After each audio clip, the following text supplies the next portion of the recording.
Et quand je suis arrivé, je devais apporter la parole de Dieu. Et Dieu m'a dit de prêcher sur le mental apostolique. Et comme j'ai commencé à parler de ça aux chrétiens qui travaillent dans cette structure, nous avons déclaré qu'à partir déjà de ces hautes sphères de la société, si un message prophétique peut être entendu, ça veut dire que le royaume des cieux est en train de maintenant influencer toutes les hautes instances du monde. Le royaume est comme ce levain qui est en train de pénétrer dans les universités, de pénétrer dans les structures militaires, de pénétrer dans le parlement, afin de faire gonfler la pâte. J'aimerais dire à un chrétien ce soir que l'ère apostolique a été inaugurée depuis un temps, et que la mort d'un aussi grand apôtre veut dire que nous allons prendre du territoire et encore du territoire. Et je suis en train de dire que les chrétiens qui iront au parlement, sachez que Dieu vous y amène pour dominer. Amen.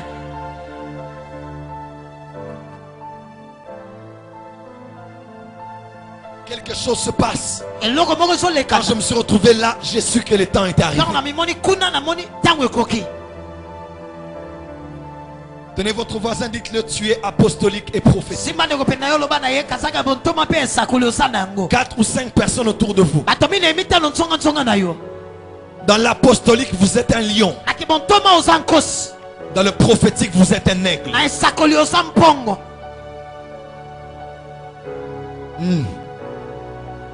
Et Babylone est en train de tomber à cause de l'apostolique et du prophétique. Si nous le croyons en tant qu'armée de Dieu, faisons du bruit très fort. En tant que l'armée de Dieu. C'est notre temps. Je sens de dire à quelqu'un, c'est notre temps. Si à ton frère et ta soeur de dire que c'est ton temps maintenant.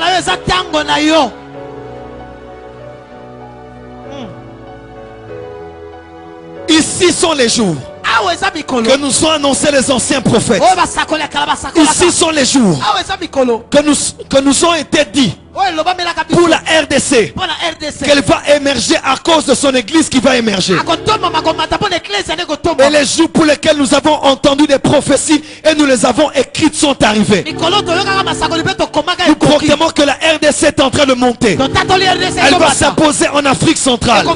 Elle va s'imposer en Afrique. Elle va s'imposer dans les nations. Notre richesse à nous ne servira plus aux autres, mais elle servira comme un véhicule de l'évangile, afin que la mission explose, afin que la voix des prophètes soit entendue. Dites Amen très fort. C'est notre temps. C'est notre temps. Je dis que c'est ton temps. Je dis à quelqu'un que c'est ton temps. Si tu le crois, dis très fort Amen. Ministre de Dieu, je vois ton église prendre de l'ampleur. Ici et ce soir, et relâcher un esprit apostolique et un esprit prophétique. Là où il y avait des limitations, les limites tombent. Là où il y avait des barrières, les barrières tombent. Dieu relâche une onction pour être les millionnaires et les milliardaires, afin que votre foi, vous savez, il y a des hommes qui ont la parole mais qui n'ont pas la foi. Il y a des gens qui ont la foi mais qui n'ont pas la parole. Il y a des hommes de Dieu qui ont la parole mais qui n'ont pas de foi. Il y en a d'autres qui ont la foi mais n'ont pas la substance. Mais une nouvelle race s'élève. Des hommes qui auront la parole et la foi. Des hommes qui auront la parole et qui auront la foi. Ta voix sera comme un parfum. Dieu le tiendra dans sa main. Ta voix va entrer là où tu n'as jamais imaginé. Ton nom te précédera là où tu n'as jamais imaginé. Et quand je montais sur la chair, je me disais, je lève des prophètes comme Nathan, des prophètes de la cour, des prophètes intègres que je mettrai auprès des gouverneurs, auprès des ministres, auprès des présidents, afin qu'ils soient des conseillers pour donner des conseils stratégiques.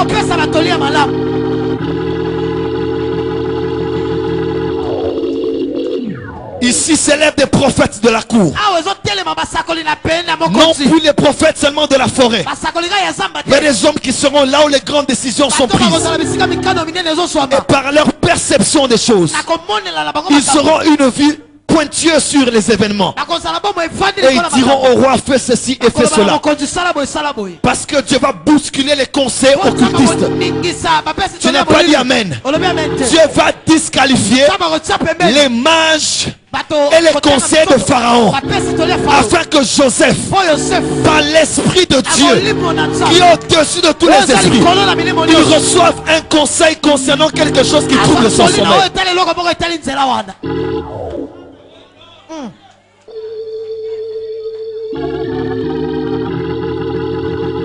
Ephésiens chapitre 2. Mando Bokosia. Je vois des lions et des aigles sortir de ces lieux. Dominer l'esprit, dominer la terre. Ephésiens chapitre 2, à partir du verset 19. Je vais lire. Nous pouvons lire ensemble, s'il vous plaît. Ainsi donc, lisons. Ainsi donc, vous n'êtes plus des étrangers ni des gens du dehors, mais vous êtes des concitoyens des saints, gens de la maison de Dieu.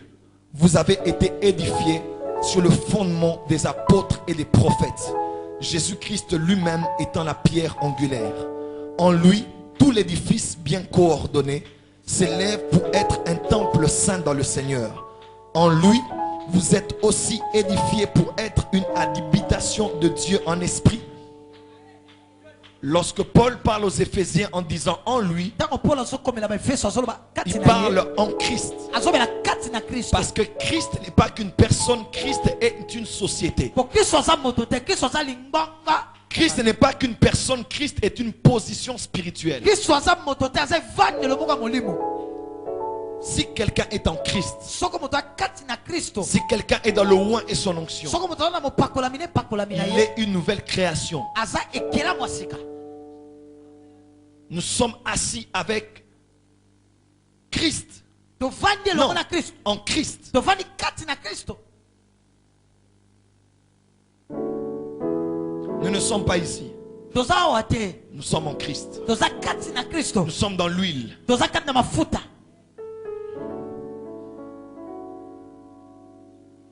Lisons Luc chapitre 11, verset 49. Merci Saint-Esprit.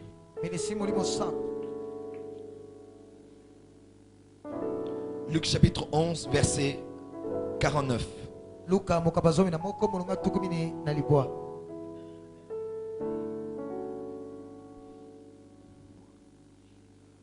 Lisons au nom de Jésus-Christ.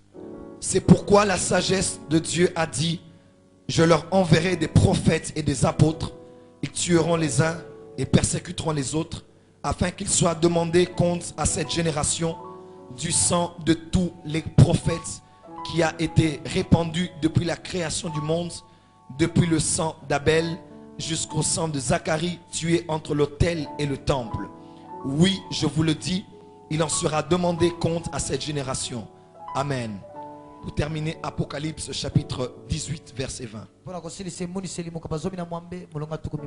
Nous allons expliciter ce soir pourquoi les apôtres et les prophètes dans ce mouvement de combat spirituel pour la chute de Babylone.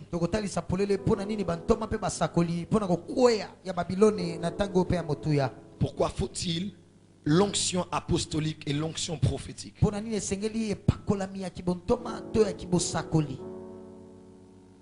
Apocalypse 18, verset 20. Nous pouvons tous lire au nom de Jésus. Ciel, réjouis-toi sur elle, et vous les saints, les apôtres et les prophètes, réjouissez-vous aussi, car Dieu vous a fait justice en la jugeant. Car Dieu vous a fait justice en la jugeant. Je vais répéter. Car Dieu vous a fait justice en la jugeant. Acclamons pour la parole du Seigneur et mettons-nous s'il vous plaît. Différemment de tous les anciens réveils, le réveil du temps de la fin n'est pas un réveil ordinaire. C'est le réveil des réveils. Depuis la fin de l'ère apostolique, où le dernier apôtre est mort, l'apostasie et les hérésies sont entrées dans l'église. Et l'église a commencé à sombrer dans un chaos doctrinal mais aussi cultuel. L'église a commencé à perdre sa vraie image et à perdre son influence par conséquent. Alors chaque fois que Dieu veut restaurer une vérité fondamentale de l'église, vérité qui restaure une dimension de l'église, Dieu suscite des hommes qui apportent une réforme. Ils ne travaillent pas de manière superficielle. Ils travaillent de manière profonde, de manière à aller dans les profondeurs pour réajuster ce qui a été détruit. Un terme est beaucoup plus utilisé dans la société aujourd'hui. C'est le terme réforme. On parle de la réforme administrative, réforme dans le milieu bancaire, réforme dans les milieux dans les sociétés, réforme dans les entreprises.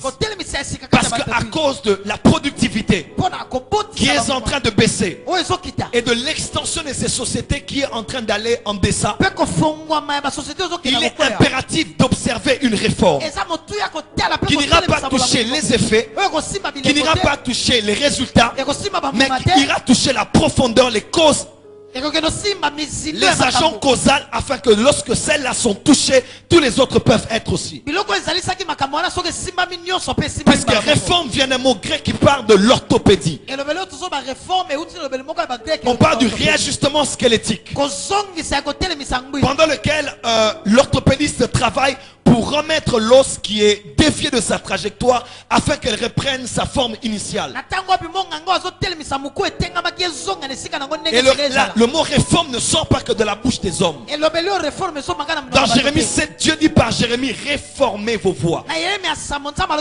Parce que dans la pensée de Dieu, dans le cœur de Dieu, se trouve un mot qui crie très fort. Ce n'est pas que le mot réveil, mais c'est le mot réforme.